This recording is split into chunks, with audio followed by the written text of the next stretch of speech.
No, and he got in with a very low proportion of the vote. He got in by default because people were unhappy with the Conservatives. They voted Labour. They didn't particularly like him. And now it's gone from bad to worse. He's been caught accepting donations to pay for his wife's dresses. He's been accepting more freebies than any other MP in Parliament. But meanwhile, because of their disastrous economic policies, they are cutting payments to old people, just as energy prices are going up here in the UK. So it's a disastrous start for his government because they came in with no ideas about what they were going to do, apart from saying the Conservatives are evil. That was their only policy. Liz Truss has consistently distinguished herself from conventional British politicians. Her daring disregard for party doctrines and her bold, candid approach to conflict have made her a figure both admired and resented. However, what transpired during her recent broadcast with Labour Party leader Keir Starmer sent shockwaves through the entire political landscape. What began as a routine interview quickly escalated into a dramatic revelation filled with emotion and tension, prompting the public to wonder, what lies beneath this unfolding drama? What are the real implications of this confrontation for British politics and the trustworthiness of its leaders? I think the problem in Britain has got much worse, and it got worse during the Blair government because he put in lots of legislation like the Human Rights Act, like the Equality Act, that ended up tying politicians' hands. And we weren't brave enough to take on those ideas when we were in government. So we were boxed in by the Blairite consensus, and that's made it very hard for us to deport illegal immigrants. It's made it very hard for us to put in proper policies on women being women and men being men. And the problem is that in Britain, the bureaucrats' power has grown over time, so more power. Liz Truss is back in the public eye and it's creating quite a stir. Her return to the political scene has sparked a whirlwind of emotions, especially since she previously captured attention when she was elected Prime Minister, even if only for a brief period. After her tenure ended, she faded from the spotlight for a while, leading to mixed opinions about her. Some supported her, while others criticized her. However, now that she has re-emerged with serious accusations against Keir Starmer, it's clear she is fiercely trying to assert her relevance in British politics.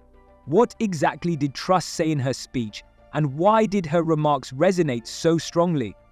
She alleged that Starmer was involved in an extramarital affair, making him susceptible to blackmail. Although she lacked substantial evidence for such claims, the ominous tone of her words overshadowed everything else, prompting both the public and political analysts to question her true motives. It's unilateral economic disarmament. While India and China are building more coal-fired power stations, getting more oil and gas, we in Britain have ended up closing down our oil and gas. This is what's happening under this Labour government. We've just closed our last steelworks, producing virgin steel because energy is unaffordable. The British government is refusing to do fracking, which could make our energy cheaper. And it's a disaster. Our economy is stagnating. Meanwhile, China is selling us solar panels. I mean, why does that make sense? And the problem is we have a Labour Party now in government who are saying that climate change is more of a threat to the future of the world than China. Now, that simply isn't true. In recent years, UK politics has been a whirlwind of events, with not a single moment leaving anyone indifferent. From the Brexit referendum to the ongoing crises in the leadership of major parties, the British public has found itself drowning in disappointment. Politicians appear more focused on toppling one another than addressing the urgent issues facing the nation. Amid this chaos, Keir Starmer was elected as the leader of the Labour Party, aiming to embody integrity and reliability after years of Conservative rule. His ascent to leadership was a direct response to the rising discontent with the Conservative government. For the Tories, he symbolised respectability and stability, yet he failed to ignite the enthusiasm of voters as much as they had hoped. However, with Liz Truss now levelling her accusations, the question arises, could these claims jeopardise this fragile perception and alter the trajectory of the political landscape? He's massively out of touch with what normal people in Britain think. He is part of an elite political class that is obsessed with climate change. They don't like Israel. They're pro-Palestinian. They are anti the instincts, the patriotism of normal British people. And he is governing in the interests of that group of people. It's the lawyers in London. It's the people working in the big corporates. It's the civil servants and the bureaucrats. And most people in Britain do not agree with these policies. And this is why this government is already very unpopular. You know, Keir Starmer's ratings have plummeted because they're seen as hypocrites, but they're also seen as representing a very narrow group of people who live in the big cities, who work for the public sector. They don't represent normal people across Britain who back Israel, who see China as a threat. The essence of Truss's explosive accusations has left the public in shock.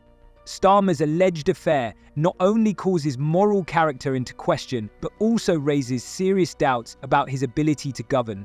How can someone embroiled in such scandals hold a high office? This situation has sparked a whirlwind of emotions and confusion. Is this the start of a clever pre-election strategy designed to shift focus away from the Labour Party and his rapid rise in the polls? Or is it a genuine effort to expose what she perceives as hypocrisy? With each new development, it becomes increasingly clear that this is just the beginning. Are we to expect even more damaging information about Starmer to emerge soon?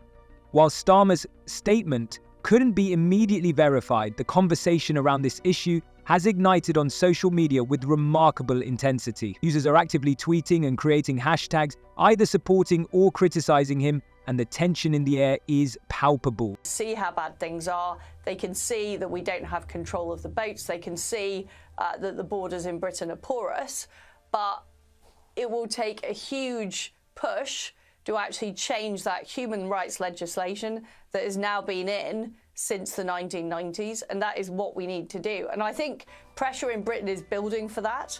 You'll have seen at the election, Nigel Farage and Reform got a large vote because people are frustrated, but the message has still not hit home, and our politicians aren't prepared to do what it takes. However, the current scandal has become a significant test for his image and has raised serious concerns.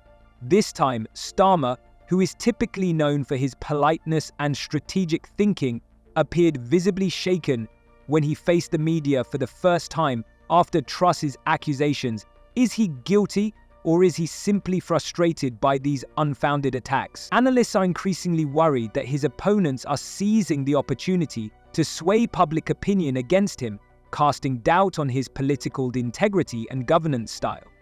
This clash between Truss and Starmer is more than just a personal rivalry. It highlights deeper issues within British politics. Each year, trust in political leaders continues to decline. Corruption, failures in governance, and the perception of politics as elitist have created a significant divide between voters and their leaders, and this divide is only widening. And we've seen what Australia did. I met Tony Abbott on several occasions talking about his successful policies to get control of immigration in Australia. But there is not the political will to do it in Britain, because we will have to dismantle a lot of our laws, like the Human Rights Act that Tony Blair brought in and Keir Starmer supports. We'll have to dismantle those laws that essentially give more rights to people who are entering our country than people who are living in our country. And the problem is that the political class do not want to acknowledge how bad things are. Since the dawn of the internet and social media, scandals in our generation have not only persisted, but have erupted with renewed intensity. The second wave of protest was spearheaded by Liz Truss, who vehemently accused elementary schools of failing to achieve the same level of success as others. This sparked a division in public opinion. Some hailed her bravery, portraying her as a true champion battling the challenges posed by the government. Others expressed skepticism, claiming it was merely a political ploy, a clever tactic on her part. Many viewed her accusations as a desperate bid to re-enter the political scene and reclaim her lost influence. Meanwhile, the media appears to be growing weary of such scandals. Simple allegations were torn apart by tabloids, while traditional journalists began to delve deeper, investigating Starmer's personal life. What do you think about this video? Share your thoughts and see you next time.